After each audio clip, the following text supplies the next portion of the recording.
pagi semuanya. Sekali lagi saya ucapkan selamat pagi semuanya. Baik, pagi hari ini saya mengucapkan terima kasih banyak untuk BEM dan juga kepada para dosen yang telah mempercayakan saya untuk berdiri di depan ini untuk menyampaikan firman Tuhan kepada kita pagi hari ini. Langsung saja, mari kita membuka Alkitab kita dalam Injil Matius pasal 26 ayat 6 sampai 13. Sekali lagi, Injil Matius pasal 26 ayat 6 sampai 13. Saya akan membacakannya kepada kita semua. Judul perikop adalah Yesus diurapi.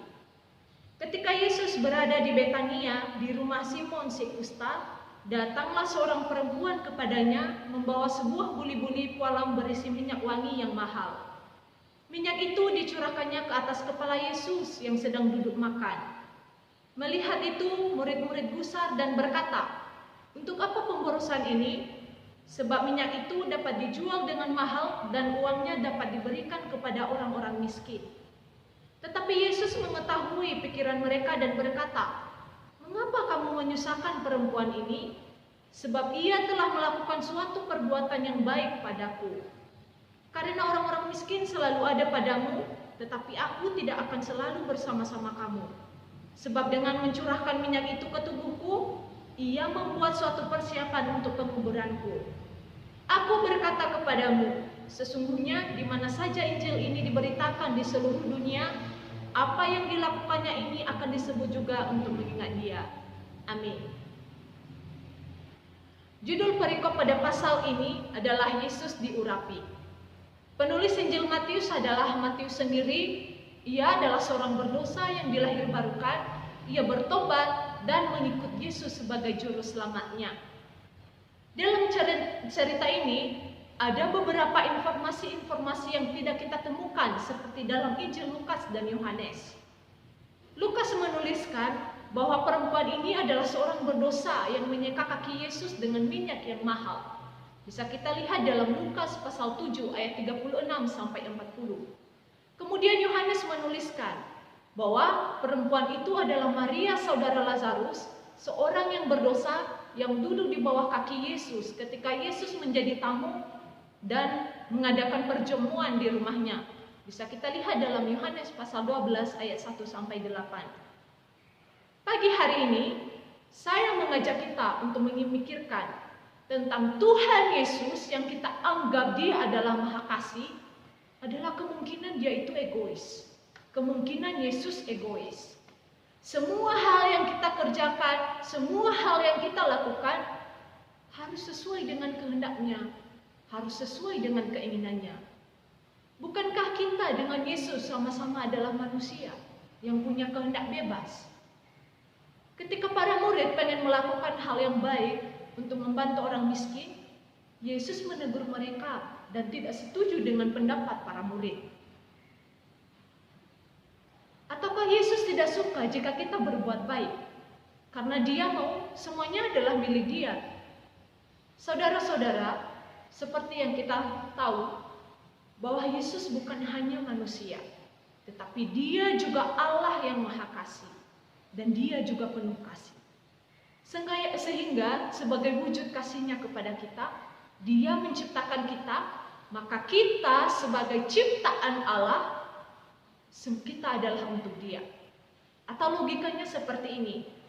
Seperti seorang laki-laki yang menikah dengan istrinya. Apakah istrinya itu milik tetangga, milik orang lain?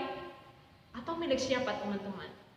Atau suami milik istri atau milik tetangga? Nah, logikanya seperti itu ya. Baik, judul khotbah yang akan saya bawakan pagi hari ini adalah Coram Deo. Sekali lagi saya sebutkan Coram Deo.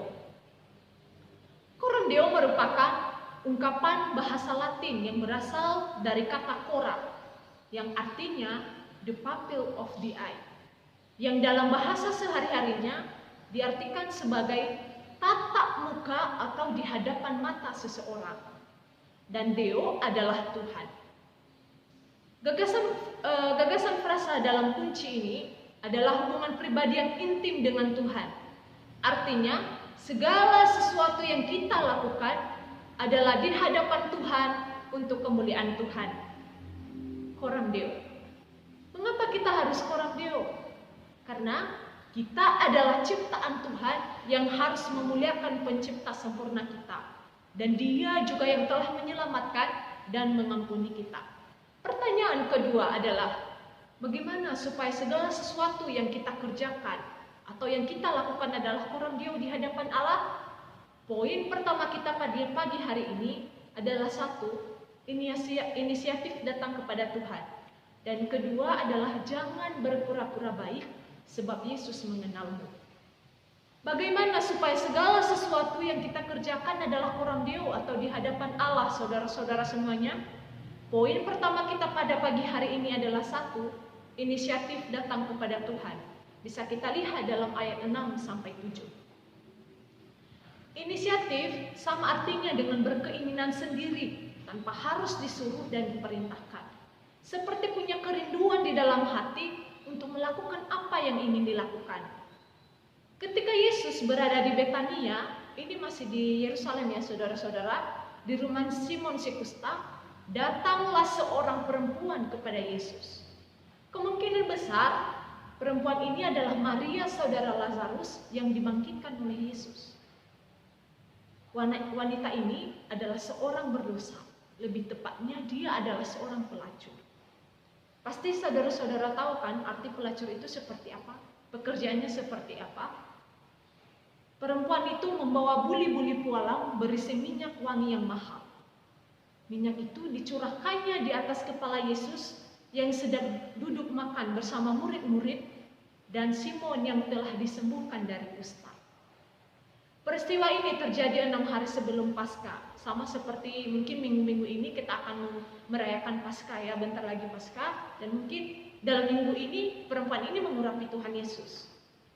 Perempuan yang mengurapi Yesus menjadi sorotan dalam peristiwa ini.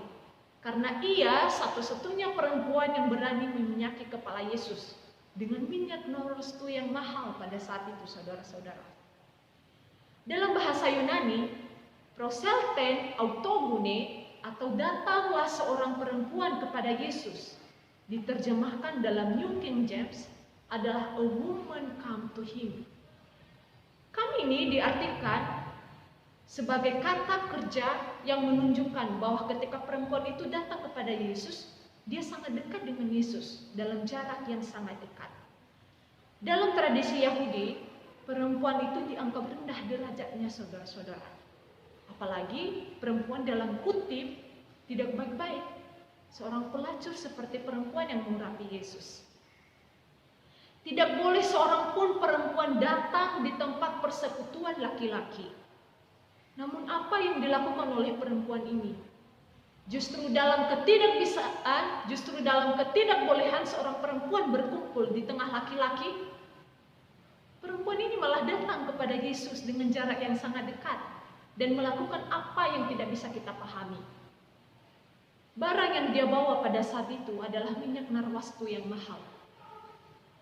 Menurut Hilary dari Poitiers, minyak narwastu ini melambangkan perbuatan baik. Bagaimana mungkin seorang berdosa melakukan perbuatan baik kepada Yesus dengan mengurapi kepala Yesus? Bagaimana mungkin seorang pelacur melakukan perbuatan dengan mengurapi kepala Yesus? Mari kita ingat, saudara-saudara, bahwa kepala Yesus adalah Allah. Bukan hanya Yesus yang adalah manusia yang diurapi oleh perempuan berdosa, tetapi Allah yang adalah kepala Kristus yang diurapi olehnya.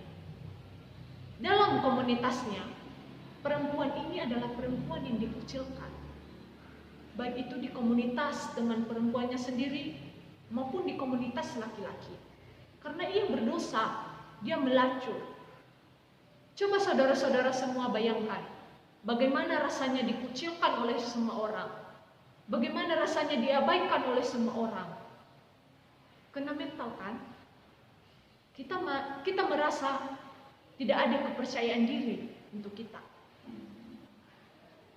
Mereka menatapnya aja dengan tatapan sindiran, bahkan mereka merasa jijik kepadanya. Itu adalah bayangan saya ketika saya memikirkan tentang orang Yahudi yang sangat fanatik dengan hukum agama mereka. Jangan berzina. Itu hukum yang mereka pegang. Sedangkan perempuan ini adalah seorang berdosa. Dia melacur, saudara-saudara.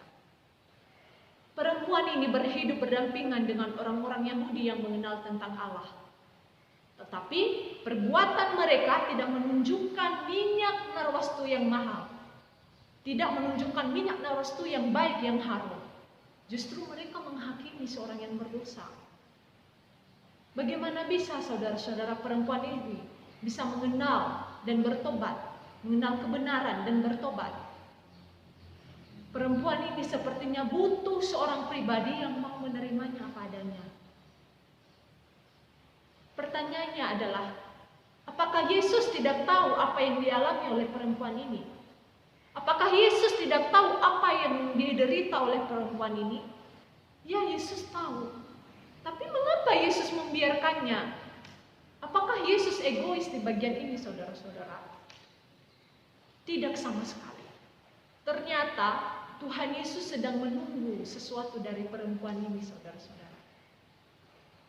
Yesus ketika didatangi perempuan yang berdosa tadi, ia sedang berada di rumah Simon si kusta. Beberapa minggu yang lalu, kita sudah belajar dari saudara Chen. Apa itu kusta? Apa yang dialami oleh orang-orang yang berpenyakit kusta? Mereka dikucilkan dan tidak dirawat. Mereka najis, juga dibenci oleh orang-orang Yahudi yang sangat fanatik dan sangat takut dengan kejijikan kusta. Tetapi karena belas kasih, Tuhan Yesus menyembuhkan Simon ini. Perempuan yang meminyaki kepala Yesus bekerja sebagai pelacur. Tentu dia itu sangat merawat kulitnya dan takut jika kulitnya ini nanti tergores, bisa-bisa nanti dia nggak dibayar lagi karena sudah jelek tubuhnya. Berarti dia juga takut nanti ketika dia datang di tempat Yesus, ada di rumah Simon si kusta, nanti penyakit kusta si Simon ini akan menular kepadanya. Tetapi hal yang sangat menakjubkan, yaitu perempuan yang sangat menjaga kulit tubuhnya dari kenajisan akan penyakit kusta, dia datang ke tempat Yesus. Dia datang di rumah Simon si kusta. Perempuan ini sadar bahwa hanya Yesus yang tidak lari dan menghindar dari orang yang berpenyakit kusta. Justru Yesus dengan belas kasih-Nya membersihkan mereka dari kenajisan. Bisa kita lihat dalam Matius pasal 8 ayat 1 sampai 4. Perempuan itu menunjukkan bagaimana dia memperoleh kepercayaan diri dan datang kepada Yesus di tempat orang kusta disembuhkan. Dia menjadi yakin bahwa dia juga dapat dibersihkan dari kenajisan dari jiwanya ini, sehingga dia mau datang kepada Yesus. Maria yang disebut perempuan berdosa menunjukkan sifat kerendahan hati dan keberanian untuk datang kepada Yesus. Karena dia tahu bahwa kedatangannya hari ini bukan untuk melayani cinta satu malam, bukan melayani laki-laki yang berhidung belang, saudara-saudara. Tapi apa? Dia datang di hadapan Allah untuk memuliakan Allah sebagai pribadi yang dibutuhkan oleh jiwanya orang Dio, saudara-saudara. John Chrysostom mengatakan bahwa perempuan itu menyadari akan kenajisannya. Tidak seperti perempuan pada umumnya yang disembuhkan oleh Yesus. Seperti perempuan yang sakit pendarahan selama 12 tahun. Memegang jubah Yesus di tengah orang banyak, kemudian dia menjadi sembuh. Bukan berarti yang dilakukan oleh perempuan yang sakit pendarahan adalah salah. Tetapi mari kita lihat perbedaannya. Perempuan-perempuan yang lain datang kepada Yesus bertujuan untuk menyembuhkan fisik yang sedang sakit. Tetapi bagi Chrysostom, wanita ini datang kepada Yesus untuk menghormatinya dan untuk memperbaiki jiwanya yang sedang hancur. Dia sama sekali tidak sakit secara fisik. Inilah yang membuatnya sangat luar biasa dan berbeda dengan perempuan yang lainnya. Tindakan minyak narwastunya ditujukan kepada seseorang yang lebih besar dari manusia, yaitu Yesus Kristus, Anak Allah. Oleh karena itu, dia datang membawa kepada Kristus bagian yang paling baik dan mahal, yaitu mengurapi Yesus dengan minyak narwastu yang mahal. Bahkan Lukas dan Yohanes menuliskan bahwa bagian yang paling terhormat dari seluruh tubuh, yaitu kepala, perempuan ini meletakkan rambutnya di bawah kaki Yesus dan menyeka kaki Yesus dengan rambutnya sendiri. Kita melihat bagaimana kerendahan hati perempuan ini dan rasa membutuhkan pribadi yang menerima apa adanya dirinya. Perempuan yang berdosa diterima oleh Yesus. Dia datang kepada Yesus padahal Yesus belum mengundangnya sama sekali. Tetapi dengan rasa keinginan, rasa inisiatifnya membawa kesembuhan untuk jiwanya. Yesus menerima apa adanya dan mengampuninya sebagai orang berdosa. Sama seperti waktu kita sakit, saudara-saudara. Apakah dokter tanpa kita undang datang ke rumah kita, kemudian memeriksa dan mengobati kita? Tidak kan? Tentu kita harus menelpon dokter dulu, baru bisa datang ke rumah kita dan memeriksa kita dan mengetahui apa yang kita yang sedang sakit. Orang-orang Yahudi yang tahu tentang Allah, namun mereka melakukan perbuatan minyak narwastu namun tidak melakukan perbuatan minyak narwastu yang wangi. Mereka juga yang menyebabkan perempuan ini sulit untuk menemukan jalan yang benar.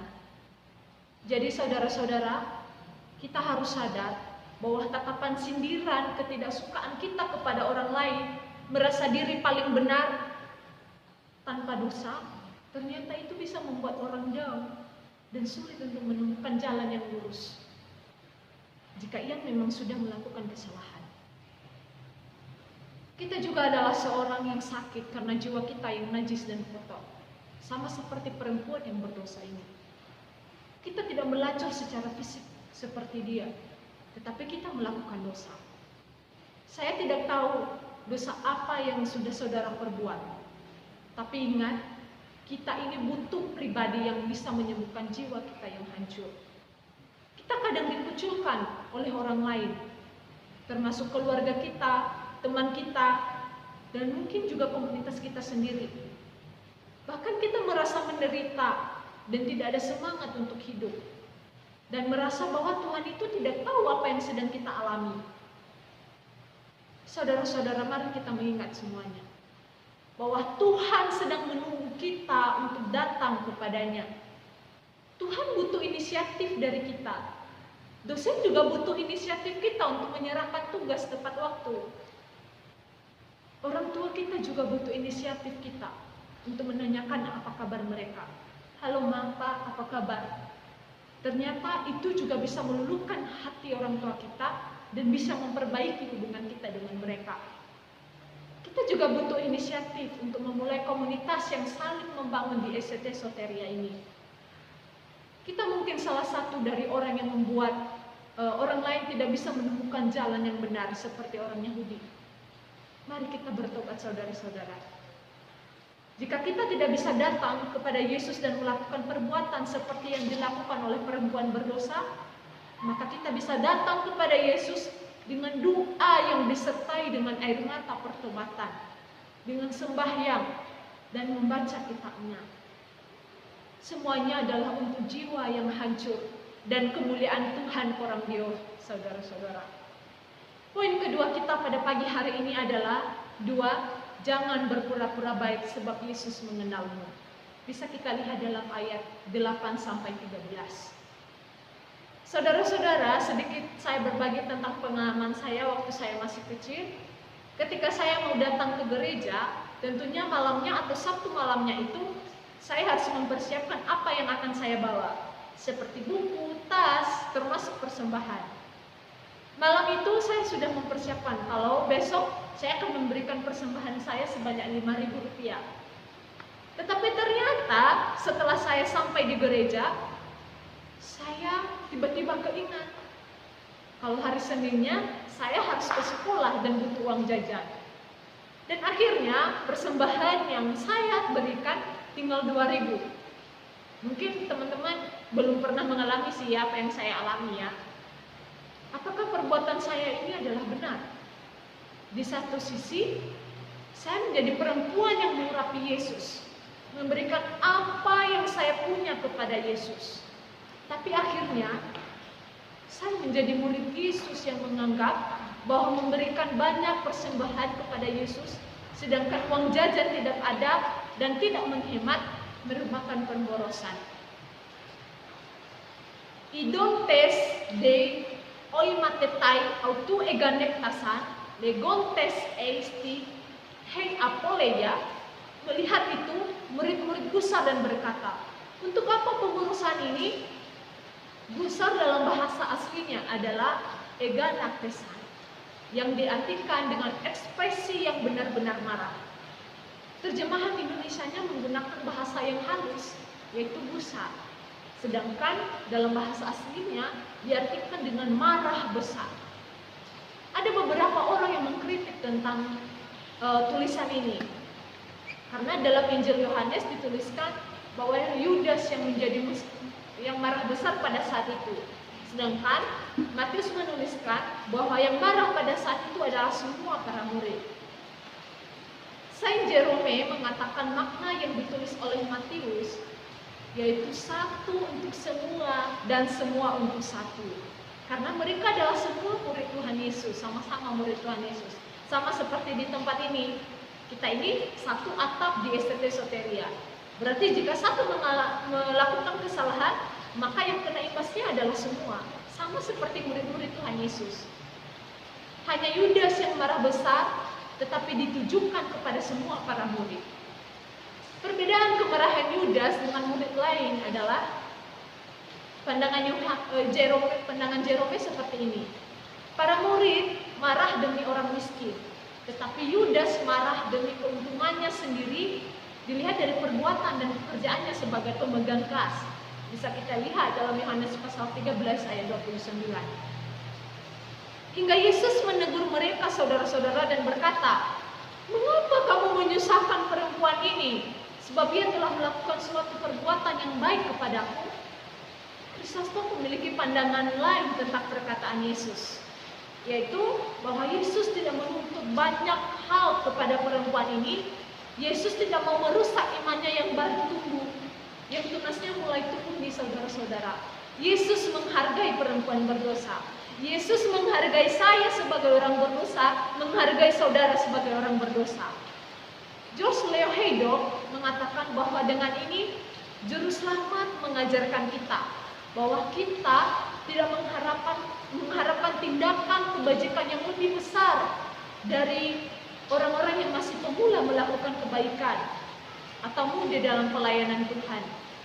Dia mengambil bagian dari wanita itu dan berbicara atas namanya, agar tunas lembut iman perempuan yang baru tumbuh ini tidak hancur, tetapi agar kebajikannya disiram dengan kelembutan dan dengan demikian dibantu untuk menghasilkan buah yang lebih besar untuk masa depan. Oleh karena itu, ketika kita melihat tindakan baik apapun yang dilakukannya, meskipun beberapa darinya itu tidak ada hal yang lebih istimewa daripada yang lain, tetapi kita harus melihatnya bahwa kita sama-sama orang yang berdosa, yang tidak memiliki kesempurnaan. Dan kita juga harus membantunya untuk menghasilkan tindakan yang lebih sempurna untuk waktu yang akan datang. Yesus Kristus sejak semula datang ke dunia untuk menderita. Itu bukan karena suatu paksaan, tetapi atas kerelaannya, atas kehendak dan ketaatannya. Itulah mengapa Yesus tidak menolak perempuan berdosa meminyaki kepalanya. Sebab jika ia menolak, maka Yesus gagal menderita. Karena Yesus datang untuk mengampuni kita orang berdosa. Yesus datang untuk menyelamatkan kita orang berdosa. Perempuan itu tadi, saudara-saudara, perempuan yang mengurapi kepala Yesus, datang kepada Yesus membawa dosa kepada Allah, tetapi pulang dengan sukacita yang besar atas penghapusan kenajisan diri karena dosa. Tetapi tindakan para murid, terlebih Yudas, justru menyakiti hati perempuan ini dan juga Yesus, saudara-saudara. Yesus kecewa dengan respon mereka. Setiap hari mereka belajar kepada Yesus. Mereka belajar tentang keteladanan Tuhan Yesus dan mengenal ajaran Tuhan Yesus. Tetapi mereka tidak melakukan apa yang mereka pelajari. Mereka mengatakan jika yang dilakukan oleh perempuan itu adalah pemborosan. Jika saya melihat dengan mata saya secara jasmani, wajar juga jika mereka mengatakan demikian, itu adalah pemborosan. Minyak yang dipakai oleh perempuan itu untuk mengurapi Yesus bisa dijual dengan harga 300 dinar. Jika 1 dinar adalah upah pegawai selama 1 hari, maka 300 dinar adalah upah pegawai selama 300 hari. Contoh sekarang aja, gaji seorang pekerja itu bisa kita katakan 100.000 per hari. Maka harga minyak narwastu dalam kurs rupiah adalah 30 juta rupiah. Maria merelakan 30 juta itu untuk membeli minyak narwastu, menggunakan gaji kurang lebih 1 tahun pegawai bekerja hanya untuk membeli minyak untuk mengurapi kepala Yesus.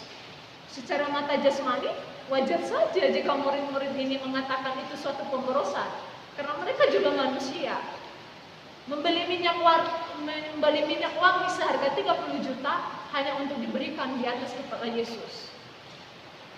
Tetapi Yesus melanjutkan perkataannya, karena orang-orang miskin selalu ada padamu, tapi aku tidak akan selalu bersama-sama kamu.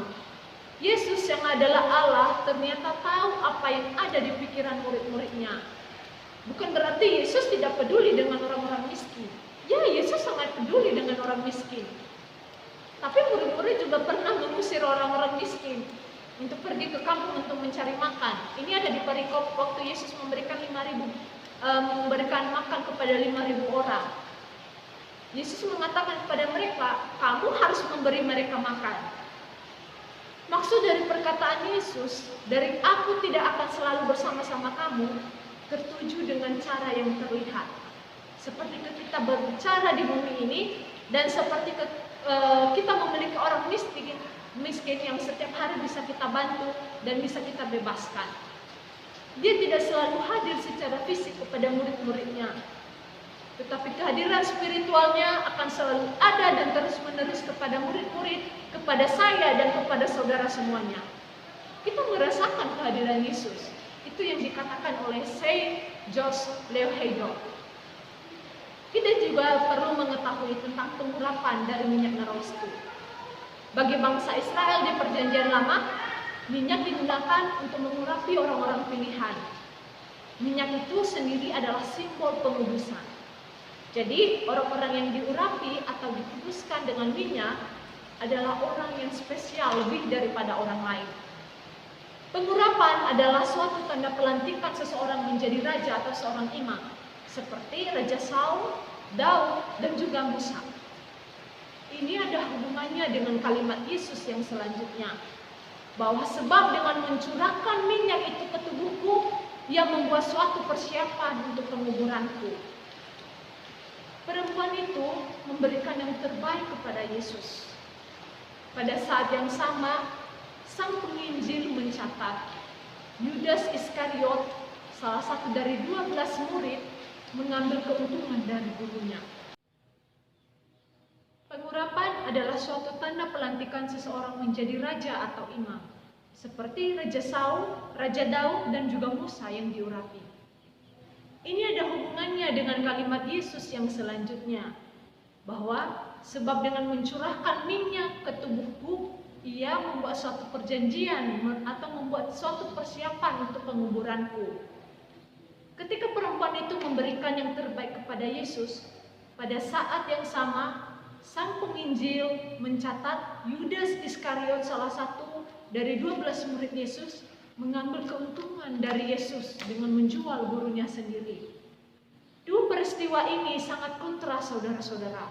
Yang satu menyucikan diri dan yang satu menajiskan diri.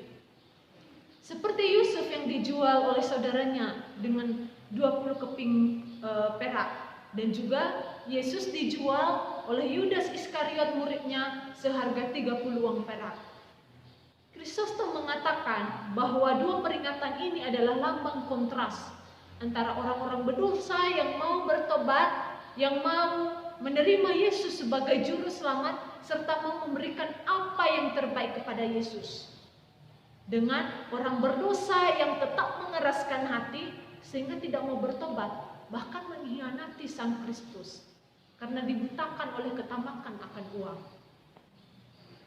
dan menjual Kristus. Bukannya mempersembahkan yang terbaik kepada Yesus, malah menjualnya dengan uang, saudara-saudara. Itu yang dilakukan oleh Yudas, murid Yesus. Bagi Yudas, uang itu sangat penting lebih daripada gurunya. Kita terkadang sama seperti Yudas, lebih banyak memikirkan uang daripada memikirkan tentang Kristus. Apalagi kita anak-anak asrama di tempat ini. Kita mungkin lebih banyak menceritakan atau membincangkan tentang uang kita daripada Kristus sendiri, daripada memperbincangkan hubungan kita kepada Tuhan itu seperti apa. Itu adalah sikap seorang murid yang mengenal Yesus dan kita yang tahu dan juga belajar tentang ajaran Tuhan Yesus. Semua yang terjadi ini merupakan perlawanan Kristus dengan iblis yang mengendalikan hidup manusia. Bisa kita lihat dalam Yohanes pasal 13 ayat 2. Uang menjadi iblis bagi manusia-manusia serakah. Kristus datang untuk melepaskan manusia dari genggaman iblis. Sebagaimana perempuan yang bertobat dibebaskan dari dosanya, dibebaskan dari perzinahannya, dan menyembuhkannya dari kodrat yang mengalami rusak akibat kejatuhan dalam dosa. Pelepasan manusia dari iblis dan kodrat yang rusak akibat kejatuhan manusia ke dalam dosa itu dilaksanakan Kristus dengan penderitaan, penyaliban, kematian, penguburan, dan kebangkitannya yang akan dilaksanakan di hari Kamis Kudus sampai dengan Minggu Paskah. Itu yang dimaksud oleh Yesus ketika ia mengatakan bahwa perempuan itu sedang mempersiapkan penguburanku. Tetapi meskipun Yudas melakukan pengkhianatannya kepada Yesus, tetapi Yesus sudah mendapatkan pemulihan dari perempuan yang bertobat, yang berdosa, dan disembuhkan oleh Tuhan Yesus. Sepertinya kita adalah Yudas yang kadang berpura-pura baik, tetapi Yesus mengenal kita. Yesus mengenal kita sebagai orang berdosa. Kadang kita menukarkan hal-hal yang dikehendaki Allah dengan apa yang tidak dikehendaki olehnya. Seperti perempuan yang mengurapi Yesus dan Yudas yang menjual Yesus. Mari, hari ini saya ajak kita semua untuk mempersembahkan yang terbaik kepada Yesus di sepanjang hari ini. Mungkin membaca Alkitab dengan sungguh-sungguh, nggak berpura-pura. Kita mengerjakan tugas kita dengan sungguh-sungguh. Atau saat ini, mari saudara-saudara beberapa menit ke depan, kita memberikan hati yang terbaik kepada Yesus untuk mengikuti ibadah. Serta mari kita kikis keserakahan kita akan materi, sebab itu menjadi iblis bagi kita. Kita harus menganggapnya bahwa semuanya adalah koram deo di hadapan Allah. Baik saudara-saudara, sebelum kita mengakhiri ibadah kita pada pagi hari ini, mari kita akan membacakan doa kita secara bersama-sama. Mari kita berdoa. Ya Allah penguasa kami, Bapa yang Maha Kuasa, Putra Tunggal Tuhan Yesus Kristus, dan Engkau Roh Kudus, kasihanilah aku pendosa ini dan selamatkan aku hamba-Mu yang tidak layak menurut kebijaksanaan-Mu. Peliharalah aku dari semua kejatuhan yang mematikan dan jagalah aku dari semua musuh yang ingin menjahatiku. Tusuklah tubuhku agar aku takut akan Engkau dan merindukan-Mu, sebab Engkaulah yang dipuji-puji di sepanjang segala abad. Tuhan, pagi hari ini kami bersyukur untuk setiap penyertaan-Mu dalam kehidupan kami. Kami telah mendengarkan firman-Mu, sebagaimana perempuan yang berdosa mengurapi akan Engkau Tuhan, dan juga Yudas yang mengkhianati-Mu. Tuhan ampuni kami, jadikanlah kami manusia bijak, sehingga kami beroleh kemenangan akan dosa kami. Kami boleh mengalahkan dosa-dosa keinginan kami di hadapan-Mu, dan kami bisa layak di hadapan-Mu, serta memuliakan dan segala sesuatu yang kami kerjakan di hadapan-Mu, koram deo Tuhan Yesus. Terima kasih Tuhan, dalam nama Tuhan Yesus kami sudah berdoa. Amin.